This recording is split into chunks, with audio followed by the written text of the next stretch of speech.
7 Easy Steps to Go to Hell, a guide by Brandon Hicks, narrated by Peter Walters.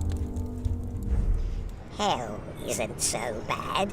The pay isn't great, but it offers a generous benefits package, including dental, disability, and several other ways to torture a human being.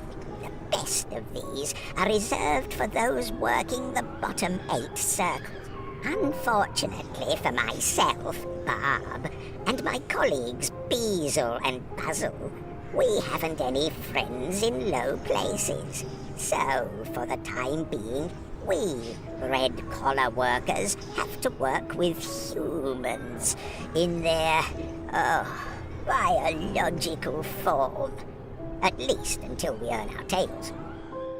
See, demons are expected to put in a period of Earth duty before being allowed to sink to the lower depths of Hades. But there is no shame in Earth duty.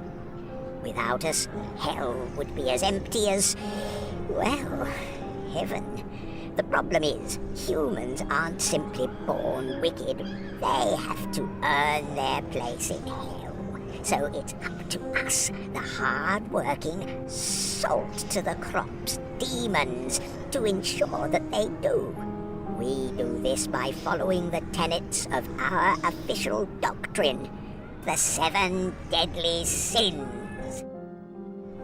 Lust, envy, gluttony, pride, greed, sloth, wrath. How do we instill these sins into the heart of man? Well, let us show you. Lust. In all honesty, we barely understand this one. After all, the human desire to perform that particular act on each other is frankly beyond our comprehension. Additionally, to complicate things further, the species has somehow managed to toss love into the mix.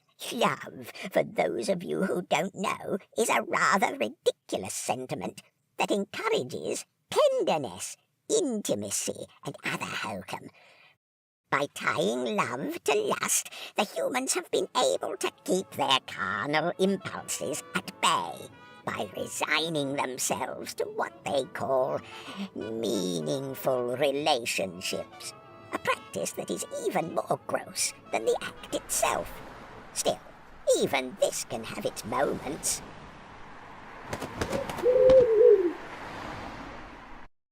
Envy.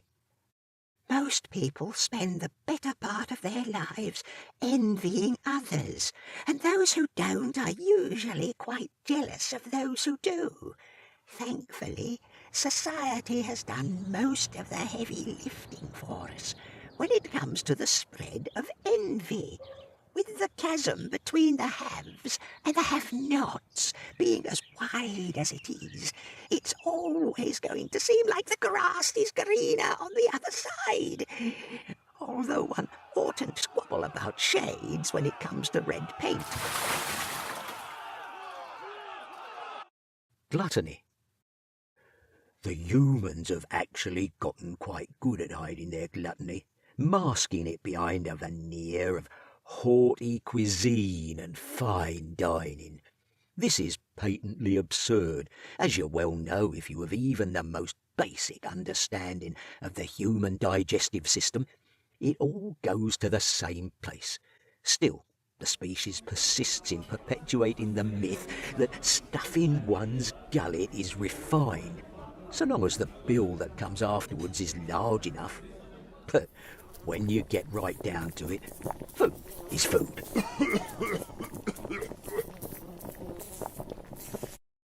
Pride. Of all the advance made in our field, we've probably made the greatest strides with the sin of pride, having been able to convince the humans that it's actually a virtue. Humans take pride in everything nowadays, from the sensible, such as their work, to the pathetic, like their work, if it's in the arts. As it relates to sin, however, It usually means one has an overinflated sense of their own ability. But, like August and the untied shoelace, pride always seems to come before a fall. Greed. If there's one thing that can be said for greed, it's that it is always in high demand. Go ahead and check the stock index. We'll wait. The great thing about this particular sin is that we hardly have to do anything. Politics, advertising, and businesses are perfectly willing to do that for us. The best part about it, though, is that the tides can change quite quickly. Sloth. Our analysis indicate that as far as the deadly sins go, sloth is rising the fastest. They indicate this primarily by loafing about their office, doing nothing. When it comes to humans, there has been no greater time in history to be a deadbeat. What with automation, television, the internet, and sleeved blankets, there's hardly any reason to get off the couch at all anymore. Those who still do work tend to give little more than the bare minimum. Yet, you might be surprised how much the bare minimum can achieve. So there you have it. That's how it's done. We, the lowly demons, are tasked with the laborious job tempting the humans into eternal damnation, while Satan sits on his hairy ass, watching the souls pour in.